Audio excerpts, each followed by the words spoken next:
vamos falar sobre o Bento XVI, porque houve uma renúncia, né? Houve uma renúncia. Segunda. Isso pode?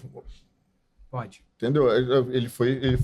Houve o conclave, ele foi escolheu o nome Bento XVI, assumiu como Papa. Em algum momento aconteceu alguma coisa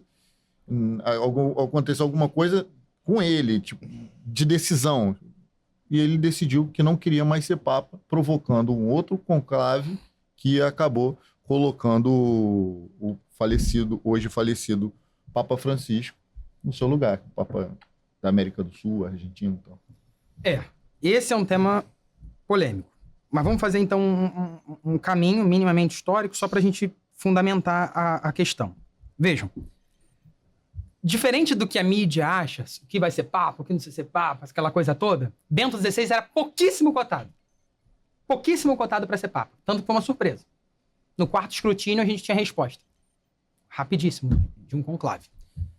Mas Bento XVI, ele tem uma linha, sobretudo pela cultura, um cardeal alemão de uma força incrível. Conservador nato. Né? E pouco provável de ser Papa. Provável, eu digo assim, em mídia. Ninguém se cotava. Isso é muito rígido. E não vai dar certo, não. Papa é o Papa do abraço, do amor, né? Isso aí, não... alemão, né? O sangue quente. Muito bem. Foi eleito. Como que a gente pode definir Bento XVI na igreja? Além de conservador, ele se deteve num grande panorama. Qual é o objetivo de Bento XVI? Acabar com o relativismo. É isso que ele veio denunciar. O relativismo. Sobretudo na cultura presente. É uma desgraça, né?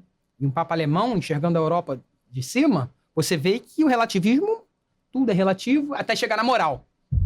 Pode ter duas mulheres, a própria identidade pessoal, você vai confundir, né? Não é mais homem com mulher, há uma crise moral grave.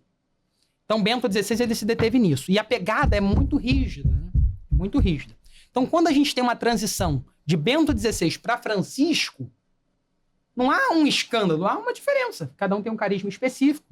E Mário Bergoglio, o Papa Francisco, ele, justamente, as pessoas falam, eu não gosto de usar esse nome progressista, tá certo? Mas as pessoas dizem dele, do ramo dele específico de papado, ser progressista, por que sentido? Ele é o Papa argentino, né, cara? Nunca tivemos um Papa da América Latina. Desculpa, mas o Bento XVI, assim, eu sentia que existia uma certa má vontade da grande mídia com o Papa Bento XVI. Era uma impressão minha ou isso acontecia? Não é, não. Por exemplo, terceiro dia de papado, numa entrevista, a jornalista perguntou assim para Bento XVI: o que você acha que a igreja precisa? Não interessa a vocês. A imprensa era muito bem rigida, de tal maneira que o Papa não falava merda. Concorda? Então, sem qualquer audiência, livro, seco, abençoava, saía. Uma outra ocasião também, tá no YouTube também, nessa entrevista do Bento XVI. Qual é o mal que o senhor mais vê na igreja? Não te interessa, só fala com quem é de direito.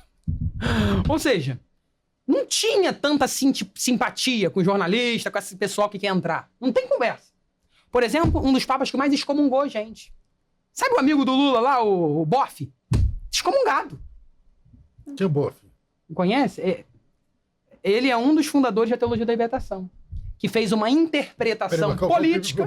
Fala o primeiro nome dele, eu sei. Leonardo Boff. Tá, Leonardo Boff, já sei. Ele é um dos responsáveis por fazer esquerdismo espiritual. Ou seja, quando eu trago um viés esquerda para a igreja, e aqui que está a desgraça.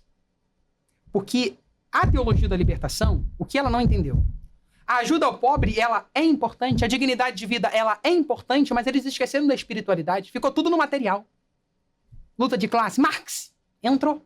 Então, resumindo, a teologia da libertação é isso. Materializa a fé. E tá aqui a desgraça, tá aqui a pobreza. Ou seja, falar só de um mundo perfeito a gente não vai ter nunca. Nosso Senhor fala isso no Evangelho. Pobres sempre tereis convosco. É isso. A desigualdade faz parte. E o Papa Francisco embarcou nessa... Ele era um adepto dessa... Essa teoria da libertação, ela surgiu aonde? E o que ela consistia? Você falou... Deixa ele transitar... Desculpa te interromper, Rafa. Não, desculpa. Até o ponto... Porque, assim, para mim é uma curiosidade que para hoje... Porque, assim, eu não me aprofundo nos assuntos católicos, né? Tanto é que a gente tentou fazer um episódio aqui não fluiu muito bem. Mas, assim, até chegar ao ponto da decisão dele de renunciar. Ele renunciou ou renunciaram ele? Então, é polêmico, porque as pessoas falam muitas coisas. Bem, na igreja, a gente tem bem claro que foi uma renúncia. Ou seja, foi ativa a ação. Né? Ou seja, o Papa renunciou. E renunciou num momento importante da igreja. Se os senhores sabem, né? Bem, o público-alvo de Copacabana e maior público de Copacabana não foi Lady Gaga. Essa histérica não foi o maior público. Ela não fez o maior público aqui. Foi Papa Francisco. Jornada Mundial da Juventude em 2013. Assim que ele assumiu o pontificado. Bento XVI veria. E renunciou pouco antes. Então, logo, o novo Papa veio. O próprio cardeal Ratzinger, ele já estava com uns problemas de saúde antes de ordenar Papa. Né? E eu vou esquecer exatamente o que era. De saúde física mesmo, né? E o papado dele foi uma coisa muito cansativa, né? Sobretudo com o combate das doutrinas esquerdistas. Ele se dedicou muito a isso, a muitos escritos, por exemplo, os livros são espetáculos, né? As homilias, as catequeses de quarta-feira em Roma, né? Então, se dedicou muito. Então, eu vejo a renúncia de Bento XVI como fruto de um grande cansaço. E foi uma postura ativa, repito. Ele decidiu pela renúncia, optou pela renúncia. Um gesto, inclusive, de grande humildade, né? Não tem condições de ser papa mais. Vamos ver o próximo aí. E dizem, né? Tanto que depois da renúncia, quem confessava Francisco era quem? Bento XVI. Um grande ouvinte de Francisco era quem? Bento XVI. Né? Pedia dicas de como escrever. Então a gente já vê um grande fruto de amizade, fruto de grande caridade. Bento XVI é uma pessoa humilde. Uhum. Com certeza. E aí entrou o Papa Francisco. Isso. E aí qual é a linha agora? Não, eu não vou falar... Pera, o 16 era conservador. Papa Bento XVI, conhecido como um grandíssimo conservador intelectual. Grande escritor. De uma teologia profundíssima. E as homilias, os grandes... Todo padre tem as homilias de Bento XVI para usar na missa de domingo. É mesmo, cara? Todos os padres. É um espetáculo. O cara viu... E tem uma interpretação na Igreja Católica também, de uma santa que diz que a cada 700 anos, Deus manda um gênio. Agostinho, Tomás e depois Bento XVI. Você tem ideia da comparação. É uma coisa impressionante. Ele escreve de um modo singular. Então, o Papa Francisco, longe, não tão longe, né? Porque um Papa inteligente, mas a pegada, o enfoque pastoral não era tanto acadêmico, intelectual. Então, por exemplo, ele não é dono das grandes pregações. Não é. Ele é um Papa mais próximo, simples. Argentino, né? De Buenos Aires, cardeal de Buenos Aires, Mário Bergoglio, né? Então, Papa mais simples, no carisma. O que eu tô querendo dizer é que a mídia fez uma dicotomia. Como se isso há problema. Há uma diferença. Ou seja, enquanto um se volta para a vida acadêmica, para uma vida intelectual, para uma vida conservadora, com as universidades, o diálogo com as universidades, outros se voltam para um abraço mais simples. Uma grande crítica também, por exemplo, eu já vi a mídia fazendo aí, tô doido para poder comentar lá depois. O Papa Bento XVI usava os múleos, que são os sapatos vermelhos. Aí tá lá a foto do Papa Francisco usando um sapatinho pretinho, todo rasgado, simples. O que isso significa? Que ele não seguia a liturgia? Essa é uma interpretação conservadora. Entendeu? Mas aí um TL da teologia da libertação vai dizer assim, isso significa simplicidade, que o outro não tinha.